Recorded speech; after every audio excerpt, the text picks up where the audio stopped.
Kita ke liputan lainnya. Pemirsa, Kota Palembang ini memiliki beragam macam makanan khas. Salah satunya ialah telok ukan. Makanan musiman ini hanya dapat dijumpai saat menjelang 17 Agustus saja.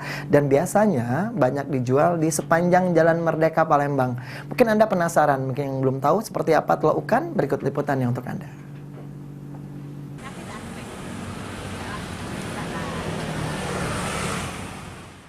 Kota Palembang memiliki beragam macam makanan khas, salah satunya ialah telok ukan. Makanan musiman ini yang hanya dapat dijumpai saat menjelang 17 Agustus saja. Dan biasanya banyak dijual dan terlihat di sepanjang Jalan Merdeka, Kecamatan Bukit Kecil.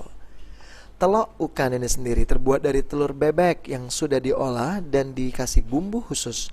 Telok ukan merupakan salah satu makanan khas dari Kota Palembang yang hanya dijumpai pada momen menjelang hari kemerdekaan atau pada tanggal 17 Agustus. Dan biasanya telok ukan ini dijual bersamaan dengan telok abang dan kapal-kapalan hias. Seperti yang dikatakan Ibu Aziza, telok ukan ini rasanya gurih serta banyak peminatnya, apalagi jika menjelang 17 Agustus. Karena telok ukan makanan yang hanya muncul hanya setahun sekali, sering dicari warga Palembang dan termasuk orang luar daerah Palembang juga. Sudah lama gitu jualan telok ukan ini, Bu? Alhamdulillah setiap tahun sudah lama juga. Telok ukan ini terbuat dari apa, Bu?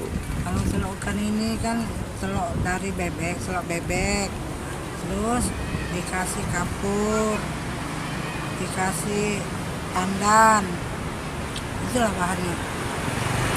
Ya terasa gemuk, tidak pakai gula. Gemuk. Harus telur bebek itu. Kalau telur ayam bisa Telur tak? ayam bisa, tapi ya lebih bagus bebek. Nama telok ukan ini sendiri terbentuk karena seringnya pembeli dari daerah luar Kota Palembang menanyakan ini telok apa bukan, karena bentuknya seperti telur tapi di atasnya ada benda yang menempel. Suryadi, PAL TV.